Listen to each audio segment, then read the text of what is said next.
Hello, and welcome back to the Day Luna Human Design Podcast with your host, Dana and Shayna.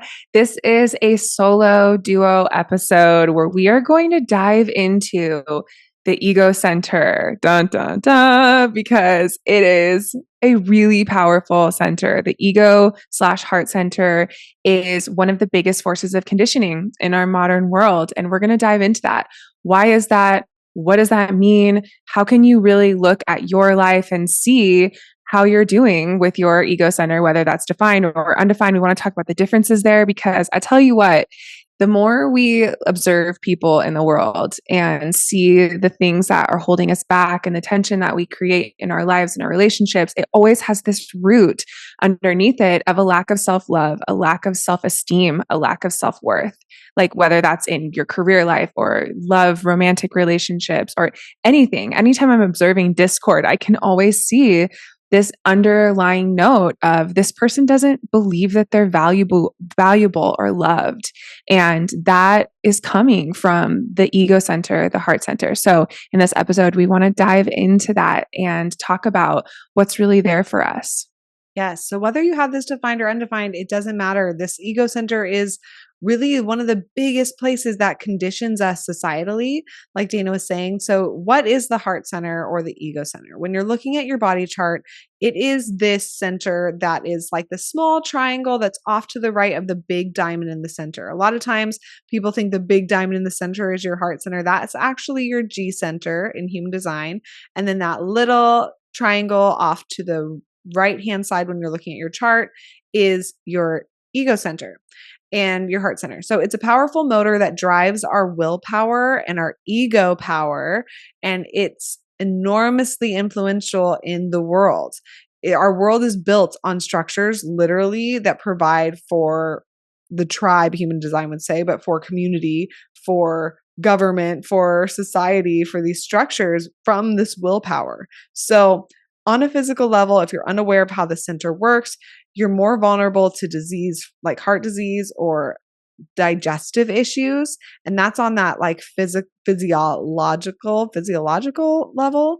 And so really checking in with the center can change your life because more often than not, we are living from a place of conditioning when it comes to our self-worth and our self-esteem and having the consistent motivation or power to drive or create or provide structures in the world that support other people, that support ourselves. So our biggest conditioning force is issues around self-esteem and self-worth. So let's dive into what that can really look like.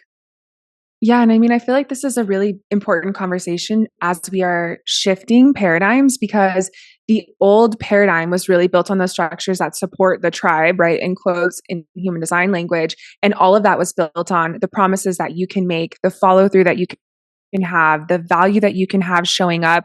Are you proving your worth so that you're supporting other people and it's other people's needs almost like above your own so that you can belong? Like those old paradigm structures that have been built in that way, any religious structures or schooling system structures or corporate work, industrial revolution structures that were built on that promising something so that you can be valuable and be a part of it. Those things are crumbling and we are building new paradigm structures that support the individual empowerment, that support our oneness, that support our unity and understanding that we're inherently worthy. So we're in a very vulnerable position as far as the ego heart center goes because of the shift that we're making. That crumbling from the old paradigm is literally threatening this conditioning around you need to work hard and prove yourself in order to belong, in order to be valuable to other people around you. And instead, we're building this new story that you have to be real to yourself, whether that's, napping today or whether that's showing up and creating something that supports other people. It doesn't matter. The most important thing is that you're being true to yourself. And that's actually how you show up for the collective. So that new story that's coming in hot as we are building this new paradigm and getting closer to 2027 is something that feels scary for these stories that we have around the ego center. And so right now, more than ever, self-esteem and self-worth is something that's coming into the forefront. where does self-esteem and self-worth actually come from? Does it come from working hard and putting our head down and showing other people how much we can sacrifice ourselves? Or does it come from knowing that you are a divine being and that, yes, you do have a responsibility to share your gifts to the collective, but it doesn't come through overworking yourself, right? And these self-esteem, self-worth issues are truly, like I was saying in the beginning of this conversation, they're at the core of everything. They're like the core that can rot away a relationship or our work life, that can, more than anything else, taint our experience of enjoying and loving life when we don't, at the baseline, believe that we are worthy of belonging, or believe that we are worthy of being here and taking up space, or believe that we are worthy in general of anything. If we don't have that at the core, everything else we build is tainted. It doesn't matter how hard we work if we don't believe that we belong and love ourselves first, right? Like, we don't realize how much we are always wanting to be valued and appreciated by other people. We don't realize that we believe that like our connection relies on being valuable, but that is, for so many of us, the biggest message that we've ever been taught. If we look at the family unit of the old paradigm, it's like, how much can your kids get put to work and how much can they do work for you and prove themselves and provide for themselves? And words like lazy, or, not being hardworking, I feel like are, for a lot of people, the deepest wound, the greatest trigger wound. Whether you're a projector or a non-energy being or not, even if you're a generator, that wound of you must sacrifice yourself in order to support other people, that's how you receive love. That's how you are a good person. That's how you are a good family member. That story is so deep and so painful for so many of us. And we don't realize that when we're trying to strive to put our heads down and sacrifice ourselves, and we think that that's what makes us good, we think we're going to get connection from that. We think we're going to find love and belonging from other people when we do that. And we don't realize that we're looking for that outsourcing of love and connection because we're losing it within ourselves because we have such low self-worth and self-esteem. So my big point here is, no matter what your type is, even if you're someone who has a lot of energy to work on things, it doesn't matter. You still feel like, in order to be loved and to have connection, I have to sacrifice myself and put my head down and overwork in order to provide for other people, right? Whether you have this center defined or not, I feel like we have so many stories around pushing ourselves too hard just so that we can feel loved, just so that we can feel like we belong. Yeah, and the core thread there is feeling like you need to prove yourself. You need to prove that you're a good student, that you're a good child, that you're a good friend, that you're a good lover, that you're a good woman or man, or a good, whatever, that you have to prove it. And I think that that story, that conditioning of prove yourself, prove that you're talented, prove that you're the best, prove that you're the prettiest, or that you're worth following on Instagram, or that you're worth marrying, or whatever it is. That's all coming from this ego center. And if there is a lack of self-love, a lack of confidence, a lack of really just knowing that you're inherently worthy without having to prove yourself to anyone, a lot of times people feel that they need to prove themselves to themselves. But really, Mhm. checking in with, am I doing the things that I'm doing because I'm trying to prove myself to myself or to others in some way because I don't actually love myself? Sorry, I had a spider on me. I thought it was a fly, but it was a spider. Um, but am I doing these things and showing up in this way because there's this energy of trying to prove myself? If that's the case, underneath that is this weak foundation of the fact that you don't actually trust yourself or love yourself or believe that you're worthy or believe that you inherently deserve all of the things that you have in your life and that you don't have to prove yourself to gain it or to receive that. When you have that low self-esteem and you are in that proving place, you are going to attract people who want you to prove yourself to them, Mhm. who want Yeah. you to be the most beautiful, to be worthy of dating or marrying, or who want you to be the most talented, to be worthy of supporting, or who want you to be the hardest worker because you need to prove that you are to be able to climb up to that next position in your job. You're going to be attracting scenarios that require you to prove yourself because you don't have that foundation there, and you're finding your value through how hard you can prove that you're good enough. So if this is ringing a bell and sounding very familiar, it's because literally we all have this conditioning, and it's Mhm. so deeply at the core of everything in our lives collectively right now in this time. So just checking in. Unworthiness, a lot of times we can wear a badge of honor of like, I am an overachiever and I never break my promises and I am a good friend and a good partner and a blah, blah, blah, blah. And you're really proud of those things. And if that is coming from a place of genuine, solid foundation, you know who you are, you love who you are, you will not sacrifice yourself for things that are not worthy of you, or things that don't value you, people who don't value you truly. You will not, date people who treat you like trash, or you won't accept a job that, like, yeah, it would be good for them, but it'd be horrible for you. You're good at saying no when you mean it and yes when you mean it, right? If it has a solid foundation, amazing. Like, we're meant to be proud of ourselves in life. This is definitely not telling you never be proud of yourself, but it's asking, what's the root really coming from? Is it coming from a need to prove yourself because you don't have self love? Or is it coming from a place of, this feels really good to be showing off and to be, talented here or beautiful here or, influential here? And it feels truly authentic to me and grounded.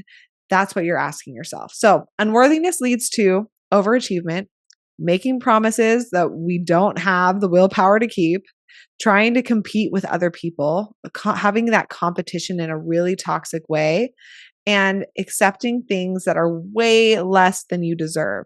So if that has been a pattern in your life, any of those things, you probably have an unworthiness wound. And looking at this ego center and leaning into the highest expression, we're going to talk about ways that you can really navigate this to where your ego center is serving you, because you're meant to have it, you're meant to experience it, right?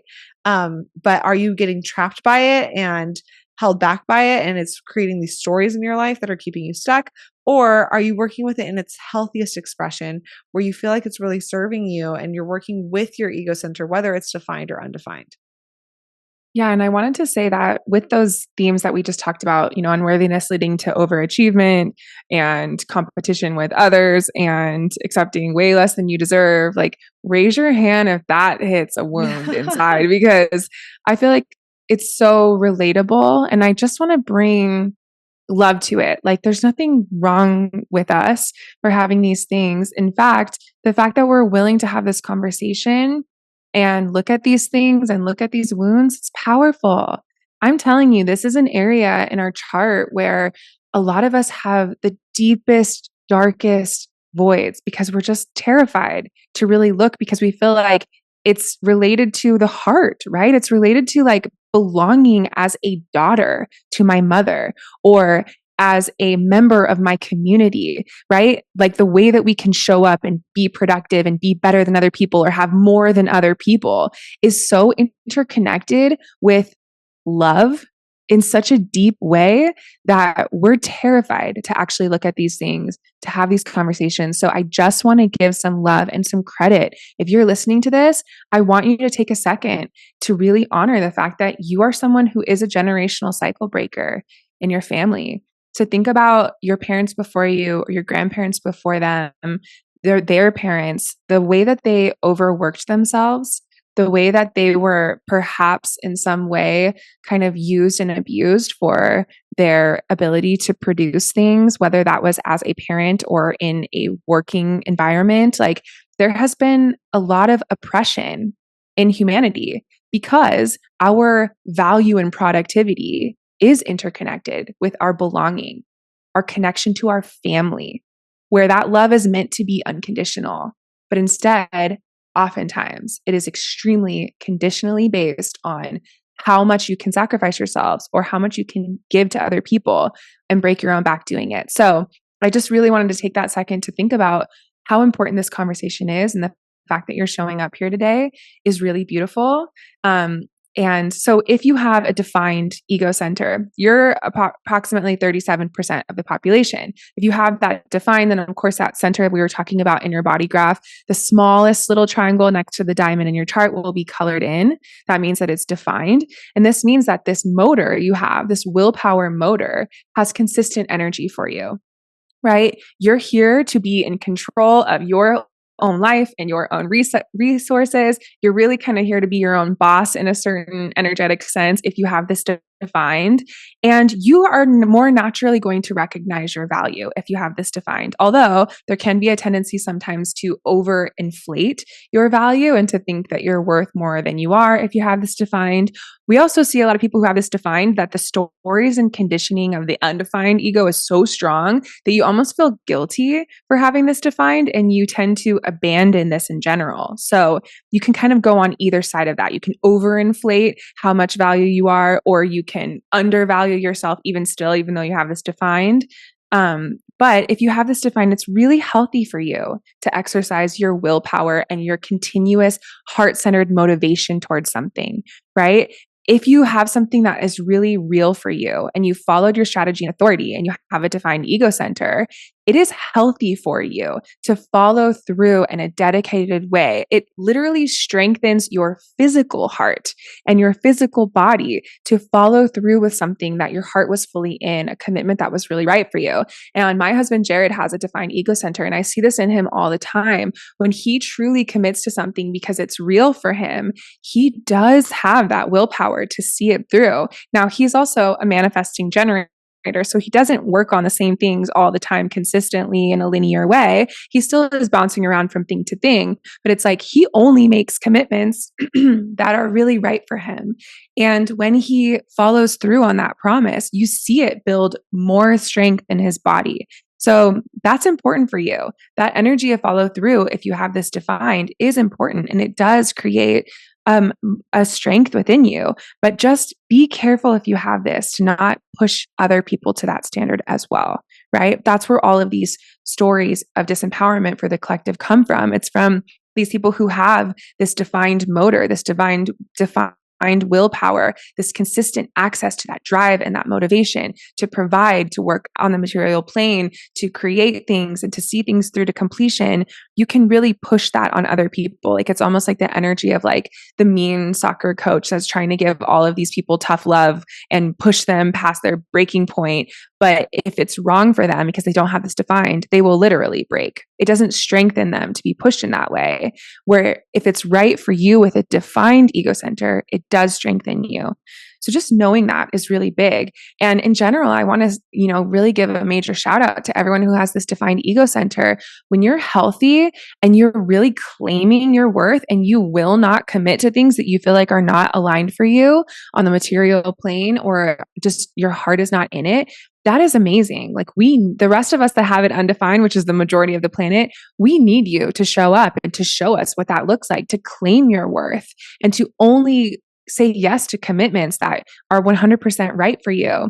And, just to give like a really clear example with my husband, Jared, having this defined, he knows his worth and he will never, ever work a job where he feels like he's working too hard and not getting what he deserves. And he will go straight up to his boss and be like, listen, you need to fix this. This doesn't work. And in order for me to do this job, I need to make X amount of money. And for me with an undefined ego center, seeing him do that was like shocking. Like the cells in my body felt uncomfortable seeing him stand up for himself and speak what he believes and knows he is worth. But then seeing him do that with fairness and honesty and authenticity, and then to see the way that other people respond to it, I've learned so much from that. Now, I have also seen him in moments overinflate his value and think that it's worth more than it is, right? But the majority of the time, I've really seen him be in that healthy expression.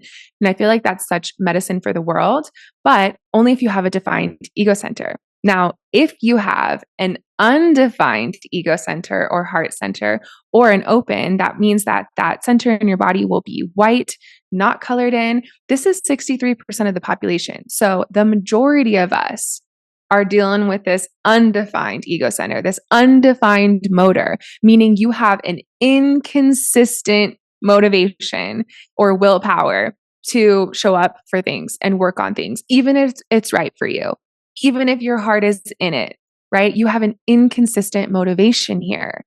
Knowing that and owning that is crucial. It's the first step. And I cannot tell you how many readings we've done for someone who has this undefined. And we're like, listen, you are not designed to have consistent motivation, even when you love something, even when it's right for you. I can't tell you how many times we've said that. And someone has had so much resistance to that. They're like, I pride myself on being a hard worker. And of course they would, because that's the not self here.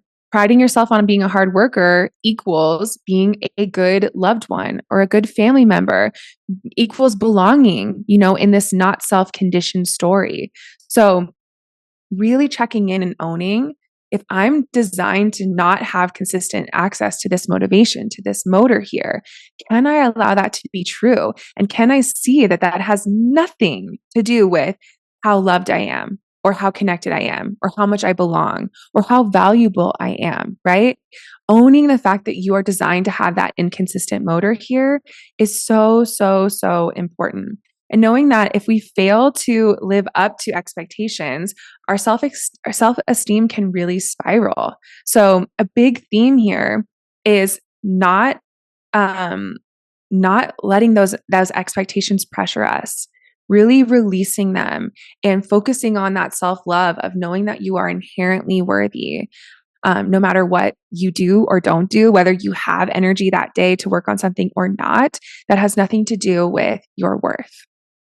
Yes, your worth, this undefined ego. There can be so many things that you might be doing throughout your day, ways that you see the world, ways that you see your relationships and your friendships that are stories that have been created from a place of not having self-worth and for accepting things that are beneath you.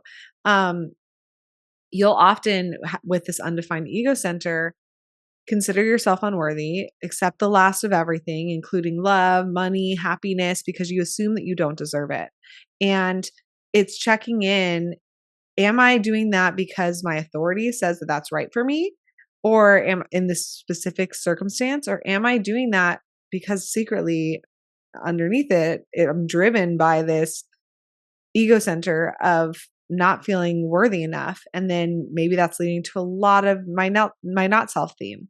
So this is a huge place to check in with, and the majority of us have this undefined, like we said. So reminders for an undefined ego, if you have an undefined ego, and these are reminders for yourself, but also if you have a defined ego center, reminders for yourself to know about the rest of the world with an undefined ego, and really checking in with your ego center. Is it healthy, or is it pushing in a way that is actually against what you deserve or what you want? Or is there some toxicity there? Like, you can really check in just by hearing these reminders as well. So the first is, you don't need to make promises to yourself or others to prove yourself. And that's a main theme of asking yourself, am I doing this because I'm proving myself or to myself and others? Or am I doing this because it genuinely, whatever your authority is guiding you towards that, and saying that that's right for you? So you don't need to make those promises, and you're allowed to pivot. You're allowed to shift. You're allowed to cancel and break those promises. It doesn't make you less valuable as a human, doesn't make you a good or bad person. The next is, you have nothing to prove to anyone under any circumstance ever. Say it with me. You have nothing to prove to anyone under any circumstance ever. That is self-love for you. And really checking in with that and understanding what that is, like honoring what that is self-love for you. Yeah, the next thing is seeing that you have wisdom with this undefined center around the defined egos around you. You can see who around you has healthy self esteem or ego and who doesn't, who has it inflated or who has it depleted, who is operating from a place of a lack of self worth and a lack of self esteem in your life. See the fact that you have this openness as a wisdom here. You're here to learn about this from observing other people. And as I was mentioning in the beginning, this is something I've really been experimenting with, is watching this since I have an undefined ego center, looking at the people in my life, like who really has that self-worth and that self-esteem, and they're showing it in their relationships and the things that they're saying yes to, and who doesn't. So knowing that there's anytime that we have this undefined, there's obviously the challenge is not having consistent access to this motor, but the gift is this empathy, this wisdom, being able to look at other people and learn from that. And knowing that you yourself, that is how you learn, is by taking other people in and feeling that. So knowing that this wisdom is there for you is something to truly celebrate. And the discernment or the wisdom is something that's consistent for you, right? Being able to see other people's ego or willpower, or if they're showing up with self-worth or not. The next thing to remember with an undefined ego center is that you're not here to compete, right? And people who have a defined ego center, they are kind of here to have the healthy sense of competition when something is right for them. And that strengthens them. That's right for them. But for you with an undefined ego center, if you're looking at what someone else is doing and you're competing with them and trying to be better than them or have more than them, that is a recipe for not self-disaster. It's never going to strengthen you. It's never going to make you better. It's always going to weaken your self-esteem and your self-worth and your self-love. So in our modern social media day and age, when we're looking at other people and we're seeing that this person is a 7-figure business in 1 month and blah, blah, blah, there's all these opportunities to try to compare ourselves with other people, to try to compete with them. And that is something that is deeply unhealthy for you if you are part of the 63% of the population that has this undefined. So letting that go. You are here to take in this ego, willpower, energy in other people, to look at it, to observe it, to learn from it, to say, is that healthy and authentic for them? Did they use their strategy and authority to get there? Or is it kind of inauthentic, right? That's what you're here to do with that information when you're scrolling through social media. But taking yourself out of that equation, releasing that comparison, something that's so important for you, and knowing that ultimately you're not designed to have linear and consistent motivation if you have this undefined. So you don't need to show up in the way that we're taught to, in that, consistent way, which I feel like social media is such a place where that conditioning got to sneak its way back into our lives of like, you must show up consistently on social media. If you have an undefined ego center, we really recommend, like if we were giving a reading to you, we would say, do not force yourself to be consistent in the way that you're showing up in social media, because it's going to weaken your magnetism. It's going to drain you. It's going to have a negative impact on your life overall. And if instead you allow yourself to post and show up and have that motivation when it's naturally there, that's going to be something that is much more powerful for you. So Yes. go ahead. The last thing I was just going to say is you are inherently worthy. You are. And having that mantra, really reminding yourself that you belong and you deserve to be here. You deserve to receive support and resources without having to bend over backwards or wear yourself thin. That is so important to remember.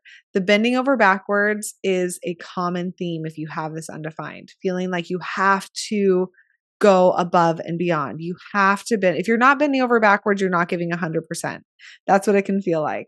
And that is coming from this push to have to prove yourself, to have to be the best, to have to be perfect, or whatever that is. So checking in with, am I bending over backwards out of a place of not having self-love? Or am I bending over backwards because it feels really good and because it feels like amazing to give 110% in this scenario? And that feels authentic to me. It feels normal for me. It feels loving for me. Or does it feel like somewhere a lack of self-love and it's coming from actually self-hatred versus self-celebration and expansion and connection with other people? So what's the word? Like, check yourself before you wreck yourself. Like, don't bend yourself into a pretzel if you don't need to, right? So many times we do that with this undefined ego, and we don't even need to be doing that. You are inherently worthy, just as you are, in your perfect shape as you are, without being a pretzel. You really are inherently worthy. Yeah. So if you're listening to this is just a really important reminder to separate our productivity from our worthiness, period. No matter what your design is, that is something that society is healing right now. And for us, we've really discovered that connecting to this part of you, this soul part of you that is divine, that is this spiritual essence, having a human experience as you, the more you connect with that and remember that and honor your design, right? When you honor your design, honor your mechanics and honor the avatar that your soul chose, your soul created, the more that you do that, the more you connect with this divine source energy that is guiding you through your strategy and authority, and connecting to that spirituality and remembering that you are very special. You are this divine light. You are inherently worthy and capable. The more we connect to that, the more we can let go of this productivity wound, of this need to compare and compete and push ourselves until we wear ourselves thin, right? I feel like the more we can connect with that spiritual essence, it just gets so easy to let go of these stories of material growth that have conditioned us so deeply and have caused us to abandon ourselves. So, we definitely recommend connecting in today with that energy, with that essence, with having that mantra, no matter what your design is, whether you have this undefined or not, that you are inherently worthy and you are inherently deserving and you are inherently loved. You inherently belong. The fact that you are alive right now means that you belong, that there are resources for you, right? That abundance piece is something that really gets healed when we let go of this productivity wound and we tune into true self love, true worthiness, and true esteem. Yes. And I just want to clarify the words productivity and hardworking. A lot of times in this human design space, we correlate that with the sacral center. And when we're talking about the ego center, we're talking about the material plane, and that productivity or hardworking energy can be in how you look, can be in how you show up in your work, can be in the underlying force of worthiness and proving yourself within being a good student or a good worker or a good wife or a good, husband or partner or whatever. So when you hear these words that, that we're talking about being a hard worker, you might be working hard and feeling like you need to push yourself to work hard on being a good mother or being a good friend or being, or showing up consistently on social media and being a good business owner or actually giving 110% in a way that's more traditional, like a work environment. So I just wanted to clarify for any of the human design nerds listening that are like, wait, I thought that productivity was and like hardworking was for the sacral. But you have to remember the ego center is a motor and that it is giving energy towards proving yourself, towards that healthy sense of competition if you have that defined. But a lot of times it leads to comparison, judgment, a lack of self worth, especially if you have this undefined, and pushing yourself unnecessarily, and it's not even serving you, but you think that you're doing the most to serve yourself and others, and it's having the opposite outcome, the opposite effect, and that's because you're operating out of your not self from this center. So it's an important one to talk about. It's an important one to clarify and to observe in your life and to really start reflecting. So even just hearing this conversation, now you have this awareness, you're going to start observing your life and your interactions and the way that you're showing up every day in your relationships, in your work, in your business, in whatever, the way that you're showing up in general, your relationship with yourself, even, you're going to start observing, is this coming from a place of self-love or a place of a lack of self-love, from a place of self-worth or a lack of self-worth? Am I pushing myself where I shouldn't be? You're going to start observing these things. And we want to encourage you to keep coming back to your strategy and authority. Always, always. It's going to bring you into that highest expression, to let go of those stories, to reflect on the stories first, to then be able to let go of them. You are here to be that cycle breaker. Give yourself love for your journey. Give your parents love and the generations before them for the journey that they've had to endure and bend themselves to fit in. And you are here to see that and to break that and to now honor what really is authentic and true for you and inherent within you. So we love you. We are grateful that we get to have conversations like this that can open up this pathway towards more self-love and more self-worth. And we are just grateful for you showing up exactly as you are today, because that is enough. That is all that's needed. And we are sending you so much love. You know where you can connect with us. I always almost forget to say this, but on our website, daylunalife.com, also on Instagram at dayluna. And we just hope that you have an amazing rest of your day. We hope that we get to see you in Besties if that's where you feel called to join us in your Human Design Besties or our reader training or literally anywhere. There's so many different places to connect with us, but we are just sending you so much love and self-healing and acceptance in this journey. Thank you for tuning in with us today. If you like this video, be sure to like and subscribe to follow along and learn more about human design.